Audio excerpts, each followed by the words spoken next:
এর মাথায় এত চিন্তা কেন? দাঁড়াও দাঁড়াও, আমি প্রথম থেকে পুরো ব্যাপারটা খুলে পড়ে বলছি। আজ আমি আর আমার দুই বান্ধবী, যাই হোক, বেরিয়ে গেছি বাইক কিনতে। তোমরা কি ভাবছো নতুন বাইক? না না, আমরা যাচ্ছি পুরনো বাইক কিনতে। আমার দুই বান্ধবী হেলমেট নিয়ে উঠে পড়লো ট্রেনে সোজা বিষ্ণুপুর।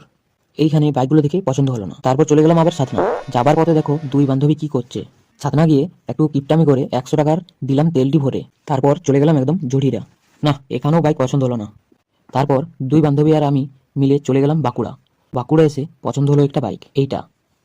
বাইক ফাইনাল করে নিলাম। তারপর আমার বান্ধবী পড়ে গেল চিন্তায়, লিবে কি না, বাইগান। মানে বাইকটা।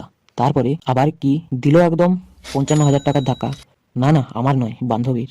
তারপরে আবার দিচ্ছে এত বড় চাবি, এটা আবার কি কাজে লাগবে জানি না। ফাইনালি বাইক নিয়ে চললাম বাড়ি। বাড়ি ফেরার পথে দেখতে পেলাম একটা রেস্টুরেন্ট, তো আর কি ঢুকে গেলাম রেস্টুরেন্টে, খাবার দাবার খেয়ে চললাম আমরা বাড়ি। ভিডিওটা যদি ভালো লাগে তো কমেন্ট করে জানাবে যে কেমন হয়েছে ভিডিওটা। পেজটিকে ফলো করে নাও আরও এরকম ইন্টারেস্টিং ভিডিও পেতে। বাই।